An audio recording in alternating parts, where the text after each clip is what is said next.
तुळशी ग्रामपंचायतीकडून एक खूप महत्वाची सूचना आली जी सगळ्यांसाठी आहे. तर ही सूचना इतकी अत्यावश्यक का आहे? चला, यातले बारकावे समजून घेऊया. ही सूचना आपल्या आयुष्यातील 3 मोठ्या घटनांशी संबंधित आहे: जन्म, मृत्यू आणि विवाह. या सगळ्यामध्ये फक्त एक आकडा लक्षात ठेवायचा आहे, तो म्हणजे 10.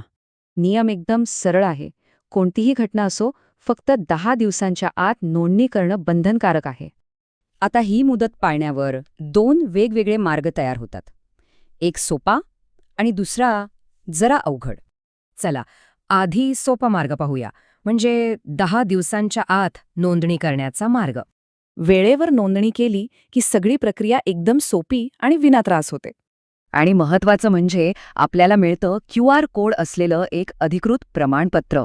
पण जर ही वेळ निघून गेली तर मात्र अडचणी सुरू होतात. उशीर झाला की दंड लागतो आणि मग अतिरिक्त कागदपत्रांची जमाजमाव करावी लागते. सोप्या भाषेत सांगायचं तर उशीर म्हणजे वेळ, पैसा आणि मनस्ताप, सगळंच जास्त. मग हा सोपा मार्ग कसा अवलंबायचा? यासाठी फक्त 2च पायऱ्या आहेत. फक्त तुळशी ग्रामपंचायत कार्यालयात जायचंय, पण हो, कार्यालयीन वेळेतच. हे आपलं कर्तव्य आहे, ज्यामुळे आपल्या कुटुंबाची सगळी कागदपत्र व्यवस्थित राहतात.